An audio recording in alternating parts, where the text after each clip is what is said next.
ప్రభునందు ప్రియమైన నా తోటి సహోదరి సహోదరులకు ప్రభువైన యేసుక్రీస్తు నామములో నా హృదయపూర్వక వందనాలు తెలియజేస్తున్నాను. ప్రియమైన దేవుని బిడ్డలారా, ఈరోజు మీ అందరితో కలిసి దేవుని వాక్యాన్ని పంచుకోవటానికి దేవుడు నాకు ఇచ్చిన అవకాశాన్ని బట్టి మరొకసారి దేవునికి వందనాలు తెలియజేస్తున్నాను. అంత మాత్రమే కాదు, ఈ రీతిగా లోకానికి దేవుని యొక్క సువార్తను పంచాలని యేసు ఇచ్చినటువంటి ఆజ్ఞ ప్రకారము మత్తయి సువార్త 28:19, 21 వచ్చిన వచనం ప్రకారము మీరు సర్వలోకానికి వెళ్ళి సృష్టికి సువార్తను ప్రకటించమని చెప్పారు కనుక కొన్ని ప్రాంతాలకు వెళ్ళలేము. కానీ ఈ యొక్క మీడియా ద్వారా మీతో కలిసి దేవుని వాక్యాన్ని పంచుకోవటానికి, మీ వద్దకు రాలేకపోయినా ఈ వీడియో ద్వారా మీతో వచ్చి వాక్యాన్ని పంచుకోవటానికి ప్రభు బట్టి స్తుతిస్తున్నాను. అంత మాత్రమే కాదు, చాలా మంది యేసు ప్రభు నమ్మామనుకున్నారు. కానీ నమ్మిన వారి జీవితాల్లో వారు ఎలా ఉన్నారో, వారి స్థితి ఎలా ఉందో, వారు ఆత్మీయంగా ఉన్నారా, వారు ఆత్మీయంగా చనిపోయారన్న విషయాన్ని చాలా మంది గుర్తించకుండా ఉన్నారు. కాబట్టి ఈ సమయంలో మీ అందరితో కలిసి దేవుని వాక్యాన్ని పంచుకొని ఇష్టపడుతున్నాను.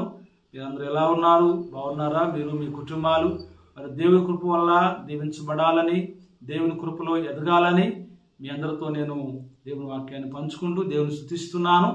ఈ సమయంలో కొద్ది మాటలు మీతో నేను పంచుకుంటాను. ఎక్కువ అంత జ్ఞానము నాకు లేదు, కానీ దేవుడు ఇచ్చిన జ్ఞానంతో కొద్ది మాటలు మీతో పంచుకుంటా. ఈ సమయంలో బైబిల్ గ్రంథము నుంచి రోమాపత్రిక 5వ అధ్యాయము 1వ వచనం ప్రకారము, కాబట్టి మనము విశ్వాస మూలముగా నీతిమంతులుగా తీర్చబడతామని దేవుని యొక్క వాక్యము తెలియజేస్తా ఉంది. ఆ వచనాన్ని ఒకసారి చదువుతాను. ఆ బైబిల్ ఉన్న వారు చూడండి. రోమాపత్రిక 5వ అధ్యాయం 1 నుంచి ఒక వచనాన్ని చదువుతాను. కాబట్టి విశ్వాస మూలమున మనము నీతిమంతులుగా తీర్చబడి మన ప్రభువైన యేసుక్రీస్తు ద్వారా దేవునితో సమాధానము కలిగి ఉందుము అని చక్కగా రాయబడింది. ప్రియులారా, ఈ వచనాన్ని మనం జ్ఞాపకం చేసుకుంటే, పౌలు గారు యేసు ప్రభుని ఎరగక ముందు ఆయన పూర్వము దోషకుడును, హింసకుడును, హానికరుణ్ణని తిమోతి పత్రికలో సెలవిచ్చినట్లుగా ఆయన ఘోరమైన పాపి ఉండి కూడా దేవుని యొక్క సంఘాన్ని హింసిస్తూ, దేవుని బిడ్డలను ఆయన తన ఇష్టం వచ్చినట్లుగా పాడు చేస్తూ, దేవునికి వ్యతిరేకంగా ఉన్న ఆయన్ను దేవుడు దమస్కు మార్గములో దర్శించి, ఆ దర్శన భాగ్యం ద్వారా దేవుని తెలుసుకోవటానికి పౌలు గారికి సహాయపడింది. ప్రియులారా, ఈ సమయంలో దేవుని యొక్క వాక్యములు ఇక్కడ గమనిస్తే చదివిన భాగంలో 3 విషయాలు రాయబడ్డాయి. ఒకటి, దేవునితో నీతి కలిగి ఉండాలి. దేవుని మూలముగా విశ్వాసం కలిగి ఉండాలి. మూడవది, సమాధానం కలిగి ఉండాలని దేవుని యొక్క వాక్యంలో సెలవిచ్చాడు. గనక ఈ 3 గనక మనం జ్ఞాపకం చేసుకుంటే, నీతియు, విశ్వాసము, సమాధానం అనేది మానవుడు కోల్పోయాడు. దేవుని యొక్క వాక్యం చెబుతున్న మొదటి మాట నీతి అని రాయబడింది. ప్రియులారా, నీతి అనే మాటకు వస్తే నీతిమంతుడు లేడు, ఒక్కడవు లేడు. వారందరూ కూడా పాపము చేసి దేవుడిని గురించి మహిమను పొందలేకపోతున్నారని రోమాపత్రిక 3వ అధ్యాయము 23వ వచనం ప్రకారం కూడా రాయబడింది. ప్రియమైన దేవుని బిడ్డలారా, ఈ రోజున చాలా మంది ఎలా ఉన్నారంటే, మేము నీతిమంతులమని ధనాన్ని బట్టి, బలాన్ని బట్టి, అహంకారాన్ని బట్టి చాలా మంది అనుకుంటున్నారు. అసలు దేవుడి నీతి అంటే ఏంటి?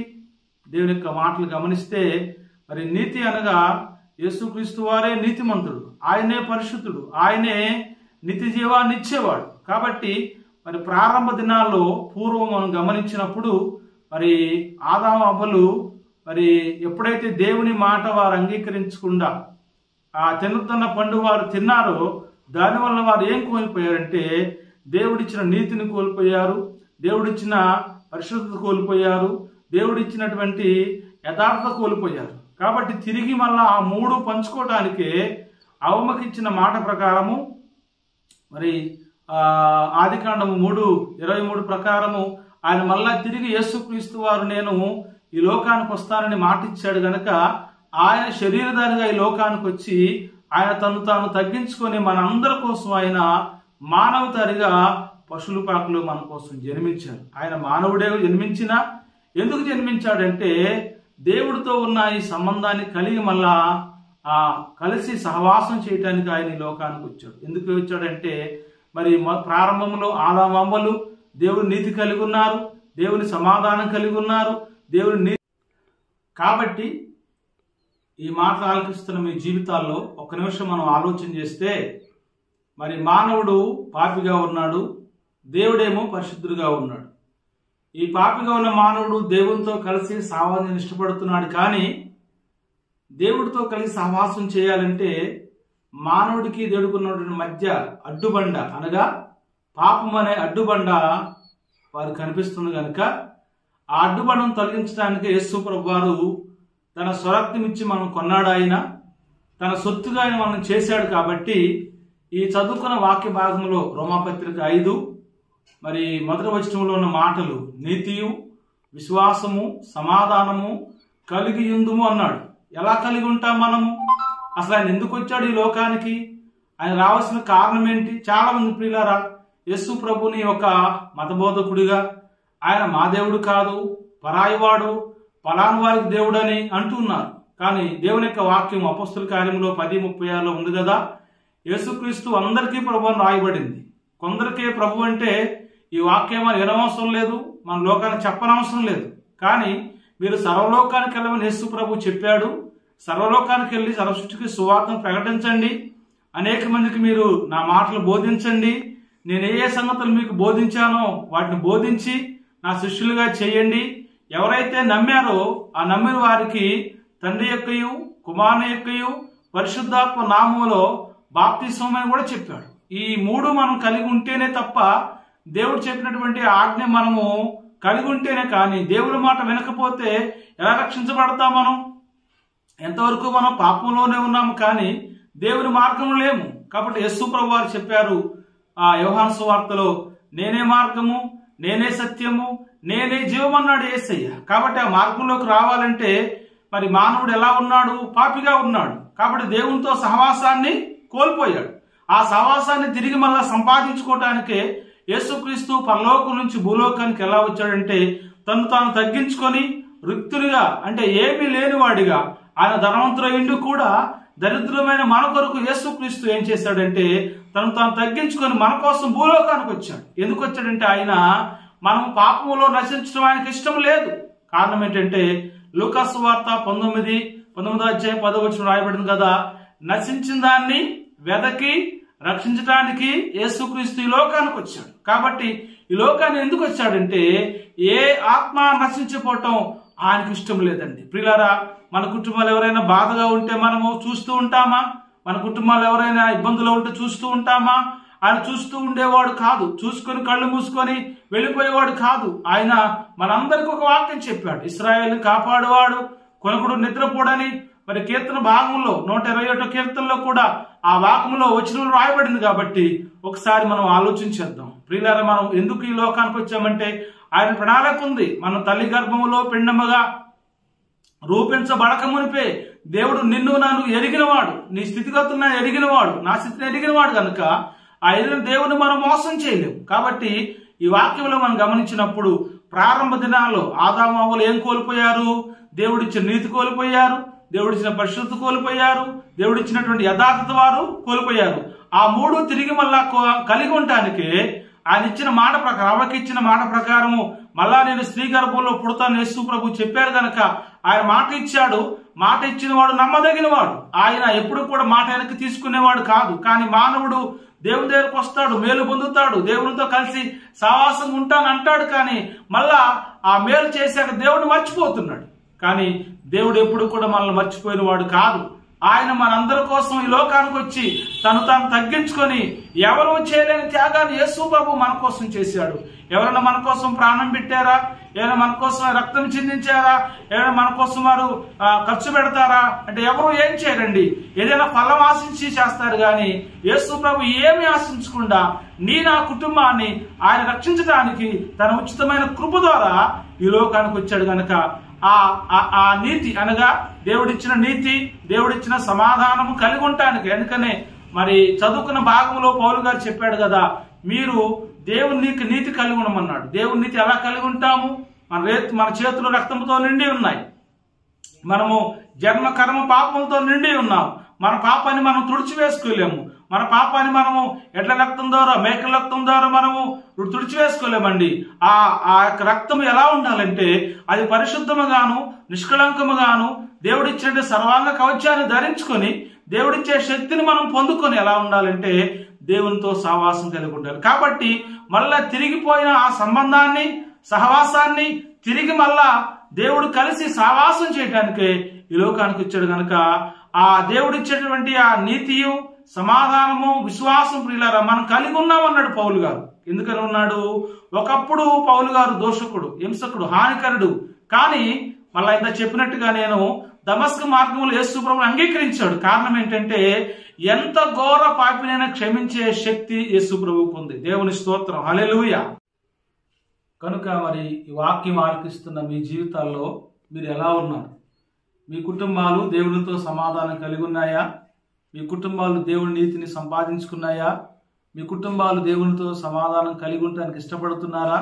అయితే ప్రభువైన యేసుక్రీస్తు చెప్తున్నాడండి, మీరు నా యొద్దకు రండి.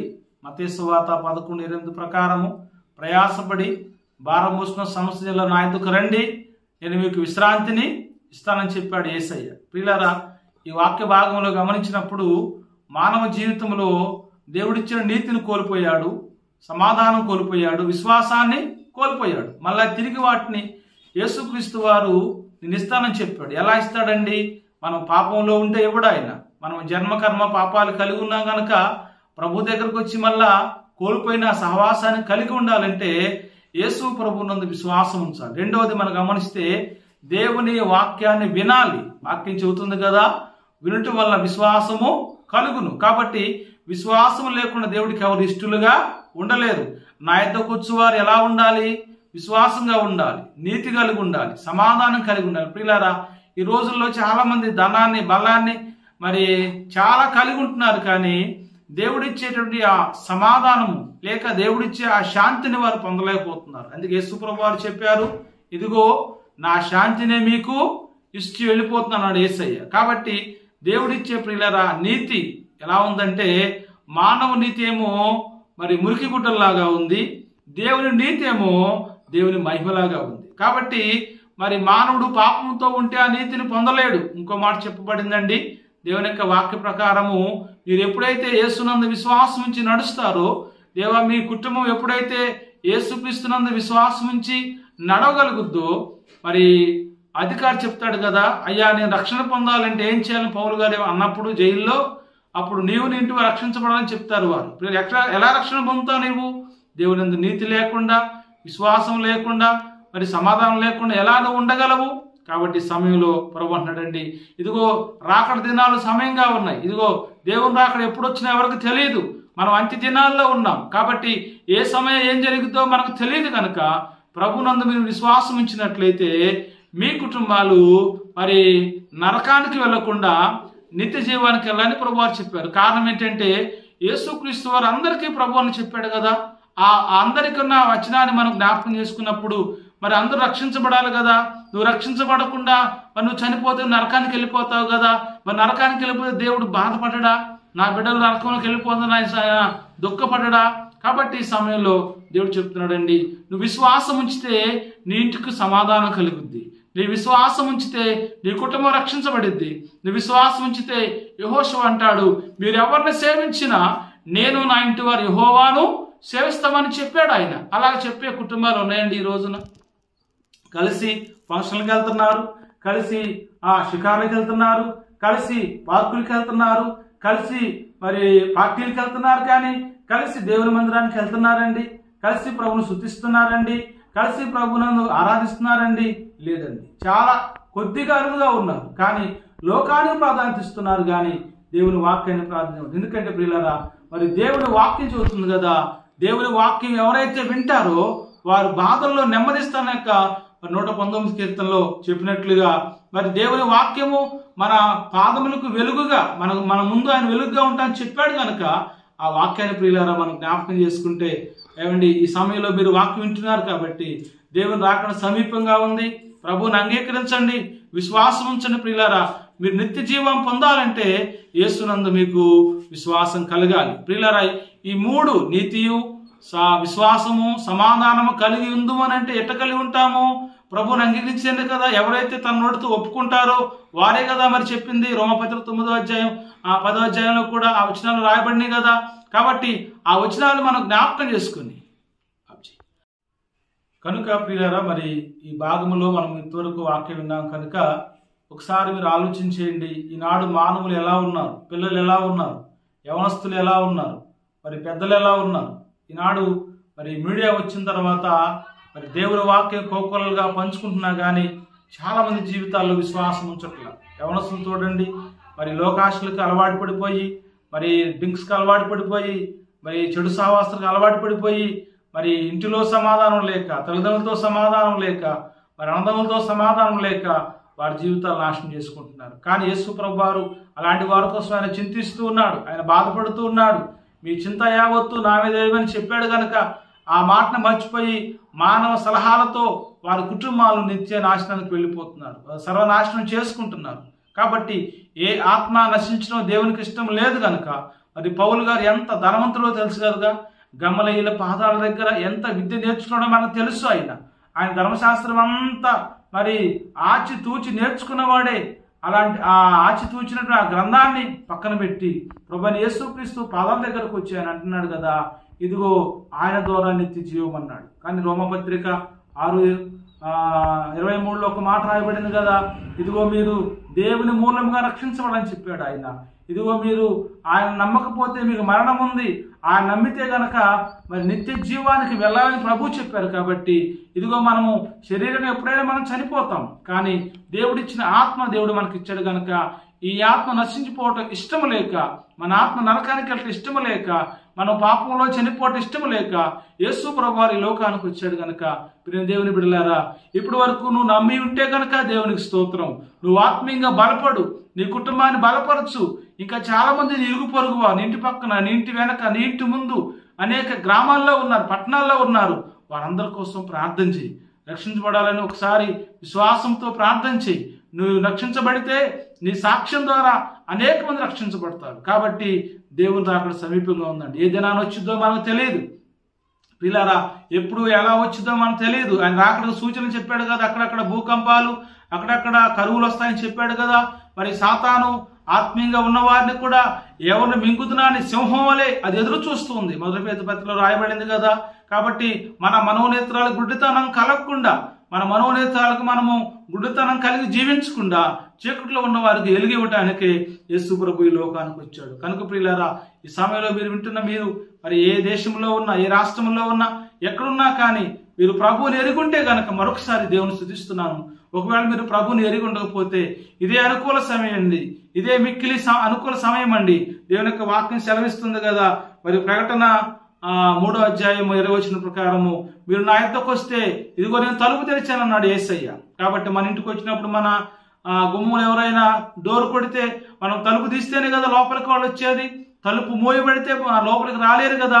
మనము లోకం అనే తలుపు మూసుకొని లోకములో, పాపములో, శాపంలో ఉంటే ఎలా వెళ్ళగలము? ఎఫెసీ పత్రిక 2:10 వచనం ప్రకారం మన అపరాధముల చేతను పాపం చేత చచ్చిన వారమై ఉన్నాం మనం. కాబట్టి చచ్చిన మనకు ఏం కావాలంటే మళ్ళా తిరిగి బ్రతికించబడాలి. ఆ బ్రతుకు ఎక్కడుంది? యేసుక్రీస్తునంది. ఇదిగో నీవు బ్రతుకు దినంలో నీ కృపాక్షేమాలు నీ వెంట వస్తాయని చెప్పాడు కదా కీర్తన 23:6లో.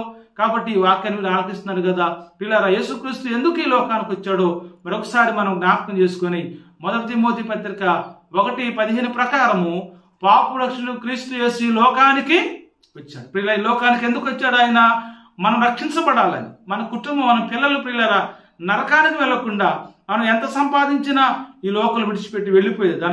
నీకు ఎంత ధనం ఉన్నా, నీకు ఎంత బలం ఉన్నా నీ వెంట ఏది రాదు. కానీ నువ్వు యేసు ప్రభువును సంపాదించుకుంటే దేవుడు నీకు నిత్య జీవాన్ని ఇస్తాడు. దేవుని స్తోత్రం. ప్రియులారా, ఈ వాక్యాన్ని గమనించిన మీరందరూ యేసుక్రీస్తు అందరికీ ప్రభు. ఆయన కుల మత భేదము లేదండి. నువ్వు ఏ దేశంలో ఉన్నా కానీ, ఎక్కడున్నా కానీ, నువ్వు నల్లవాడివా, తెల్లవాడివా, మరి పొట్టివాడివా, ఆఫ్రికా వాడివా, అమెరికా వాడివా, లేకపోతే ఎక్కడ ఏ దేశంలో పుట్టినా అందరూ కూడా దేవుడిచ్చే మహిమను పొందాలని యేసు ప్రభు ఈ లోకానికి వచ్చాడు కనుక ఆయన ద్వారా మనకు రక్షణ అండి, ఆయన ద్వారా మనకు నిత్య జీవం అండి, ఆయన ద్వారా మనకు సమాధానం అండి. కాబట్టి పాపం అనే అడ్డుగోడను తీసివేసుకొని మన అతిక్రమాలను ఒప్పుకొని మారు మనసు పొంది పశ్చాత్తాపడి మనం అందరూ కూడా ప్రభు దగ్గర విశ్వాసం ఉంచి మరి ప్రభుతో కలిసి ఉంటే గనక, నువ్వు ప్రభువునికి నీ నోటితో అంగీకరిస్తే నువ్వు రక్షించబడతావు, నరకం నుంచి రక్షించబడతావు, లోకం నుంచి రక్షించబడతావు. నిత్యము కూడా మన కోసం పరలోక యేసు ప్రభు మనకి ఇచ్చాడు కనుక మరి ఉచితంగా ఇచ్చే ఆ కృపను మనం పొందుకొని మనం ఏ ధనం ఇచ్చి మనం కొనలేనటువంటి ఆ నీతియు, సమాధానము, విశ్వాసము దేవుడు మనకి ఇచ్చాడు. కాబట్టి ఇప్పుడు నువ్వు నమ్మకపోతే నమ్మండి. నీకోసం నా కోసం యేసయ్య పరలోకాన్ని విడిచి భూలోకానికి వచ్చాడమ్మా. నీకోసం నా కోసం రక్తం చిందించాడు, ఆయన ప్రాణం పెట్టాడు. ఆయన ప్రాణం పెట్టడమే కాదు, నీకు కొరడాదెబ్బలు తిన్నాడు. ఏ దేవుడన్నా మన కోసం అలా బాధపడ్డాడమ్మా? ఎవరైనా మన కోసం ప్రాణం పెట్టారమ్మా? ఎవరైనా మన కోసం రక్తం చిందించారమ్మా? ఒకవేళ మన వంట లేదా రక్తం కనుక మనకు దెబ్బ తగిలితే అయ్యో రక్తం పోయింది అంటాం కదా. కానీ యేసు ప్రభువు అయితే తన యవన రక్తాన్ని ఆఖరి బొట్టు వరకు మన కోసం చిందించాడు. కారణం ఏంటంటే యేసు రక్తము ప్రతి పాపమును కడుగునని 1 యోహాను పత్రిక 1వ అధ్యాయం 9వ వచనం ప్రకారము మనము పాపంలో ఉంటే ఇష్టం లేక ప్రభువారు వచ్చారు. కాబట్టి వచ్చింది నీకోసం నా కోసం. ఆయన నీకోసం నా కోసం ప్రాణం పెట్టాడు.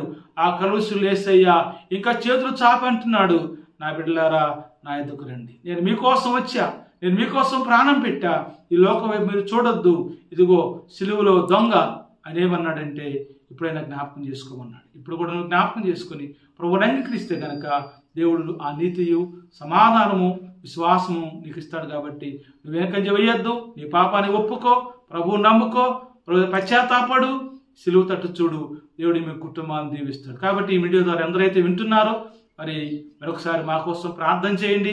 అయ్యా మా పరిచయం కొరకు ప్రార్థన చేయండి, మా భారతదేశం కొరకు ప్రార్థన చేయండి. మరి మా భారతదేశం ప్రతి ఒక్క వ్యక్తి రక్షించబడాలని, మన భారతదేశమే కాదు ప్రపంచంలో ప్రతి వ్యక్తి కూడా రక్షించబడాలని కోరుకుంటూ మరి ప్రభువైన యేసుక్రీస్తు నామమున మరొకసారి నా హృదయపూర్వక వందనాలు తెలియజేస్తున్నాను. ఈ మాటలను మీ అందరి కుటుంబాన్ని దేవుడు బహుగా దీవించునుగాక. ఆమేన్. సమయంలో చిన్న ప్రార్థన చేస్తాను. ఒకవేళ మనక కళ్ళు మూసుకొని ప్రభువులు ప్రార్థనలోకి